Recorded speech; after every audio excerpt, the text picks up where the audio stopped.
اعوذ باللہ من الشیطان الرجیم، بسم اللہ الرحمن الرحیم۔ میرے چینل کے ناظرین السلام علیکم، امید کرتی ہوں کہ آپ سب لوگ خیریت سے ہوں گے۔ ویڈیو شروع کرنے سے پہلے آپ تمام سب لوگوں سے گزارش ہے کہ میرے اس چینل کو لائک کریں، سبسکرائب کریں اور شیئر کریں اور اپنی قیمتی رائے کو کمنٹس میں اظہار کریں۔ حضرت نوح علیہ السلام کا قصہ آج میں آپ کو بتاؤں گی۔ جب سے دنیا قائم ہوئی، حضرت آدم علیہ السلام کی نسل بڑھتی اور پھیلتی گئی۔ انسان دو حصوں میں تقسیم ہو گیا، کسی نے نیکی کی راہ اختیار کی اور کسی نے بدی کا راستہ اپنایا۔ جس نے نیکی کی راہ اختیار کی وہ صراط مستقیم پر رہا، جس نے بدی کا راستہ اختیار کیا وہ اللہ کے غضب میں آ گیا۔ صراط مستقیم پہ چلنے والوں کی تعداد ہمیشہ کم رہی اور گمراہ انسانوں کی تعداد زیادہ بڑھتی رہی۔ ان گمراہ لوگوں کو راہ راست پہ لانے کے لیے اللہ کے نبی آتے رہے۔ حضرت آدم علیہ السلام کے زمانے کے بڑے عرصے بعد اللہ نے حضرت نوح علیہ السلام کو بھیجا۔ آپ پر 10 صحیفے نازل ہوئے تھے۔ حضرت نوح علیہ السلام اللہ کے نبی تھے۔ آپ کو آدم ثانی بھی کہتے تھے۔ آپ کے زمانے میں بھی گمراہی پھیلی ہوئی تھی، صرف چند لوگ ہی نیک تھے،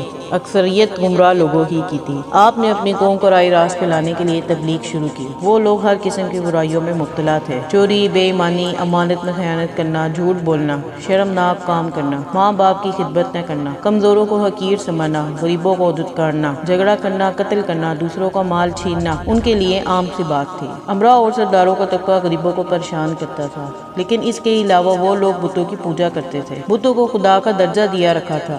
ان کا خیال تھا کہ اگر بت کی پوجا نہ کی جائے تو بت ناراض ہو جائیں گے۔ ان کے نزدیک جو بت کی پوجا نہیں کرتا وہ جاہل اور احمق تھا۔ انہوں نے 4 بت رکھے ہوئے تھے جن کے نام تھے ود، سواع، یغوث اور نصر تھے۔ حضرت نوح علیہ السلام نے اپنی قوم کو دعوت حق دیتے ہوئے اچھے کام کرنے کا حکم دیا، برے کام سے روکتے اور کہتے کہ بتوں کی پوجا نہ کرو، صرف اللہ ہی کی عبادت کرو جو سارے جہاں کا پروردگار ہے۔ وعظ و نصیحت کی غرض سے ایک روز آپ نے ضیافت کا اہتمام کیا۔ ضیافت میں حیثیت اور طبقہ کے لوگ شریک تھے۔ آنے والے مہمانوں میں غریب بھی تھے اور امیر اور سردار بھی تھے۔ صاحب حیثیت اور سردار غریبوں کے ساتھ اٹھنا بیٹھنا پسند نہیں کرتے تھے، انہیں حقارت سے دیکھتے تھے، نفرت کرتے تھے، لیکن حضرت نوح علیہ السلام نے سب کو یکجا کر دیا۔ لوگوں نے ضیافت کے اہتمام کے سبب دریافت کیا تو آپ نے فرمایا، بھائیوں میری قوم کے لوگوں میں بگاڑ پیدا ہو گیا ہے۔ سب سے بڑی خرابی یہ ہے کہ طاقتور طبقہ کمزوروں پر حاوی ہوتا جا رہا ہے۔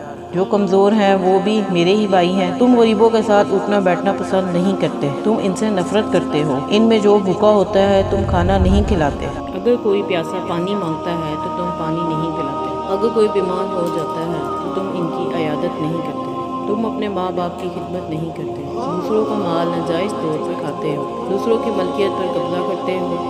یہ تمام شیطانی کام ہیں۔ ان کے علاوہ تم اپنے ہاتھ سے بنائے ہوئے بتوں کی پوجا کرتے ہو۔ یہ بت تو تمہاری ہی طرح مخلوق ہے اور یہ تو تم سے بھی کم تر ہے۔ یہ کہاں کی عقل مندی ہے؟ میں تمہیں ایک بڑے عذاب کی خبر دینے آیا ہوں۔ مہمانوں میں سے ایک شخص نے کہا، عجیب شخص ہے، ہمیں کہنے چلا ہے ہم اپنے معبودوں کو چھوڑ دیں، عبادت نہ کریں۔